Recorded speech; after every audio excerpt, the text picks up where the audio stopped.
Are you a dandelion hater? I'm going to try to change your mind in 3 minutes. Dandelions get a bad rap as a weed, and almost everybody's out there trying to kill them. But are they really that bad? And what does dandelion mean anyway? Do you know what it means? Well, you see the jagged edges, toothed you might say, on these leaves. To me they look like shark's teeth.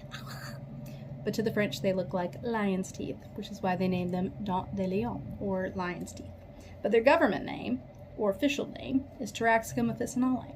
Officinale is important because when Carl Linnaeus was out there naming plants, he's the father of modern taxonomy with the binomial system, anything that was in the officina of the monastery got that name, Taraxacum officinale, or something like Symphytum officinale. There's a lot of them. So you should know right away that this was a medicinal plant, and it had a history of being a medicinal plant because the monastery was already using it. So that's important.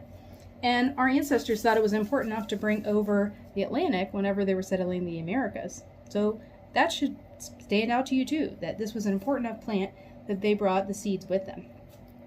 What's it good for? Well, it's good for your liver and kidneys. It's good for your gallbladder. And it's a bitter plant too, so it can be a good digestive aid. Now, it's even more bitter in the summertime, so I recommend picking in the spring, but I like to eat it year-round. The smaller leaves tend to be a little bit sweeter than the older, bigger ones. They get more bitter. But all parts of the plant are medicinal, and as long as you get it into your body, you're getting those medicinal benefits. I'm going to make some salad out of mine. I'm also going to use some of the greens on a pizza. The less you heat it, the more medicinal qualities stay intact, so just be careful there. Lots of people make wine out of the dandelion flowers. I've also seen some clever people make dandelion ice cream. So there's lots of options out there for you. And this plant has such cool benefits. It's scientifically documented.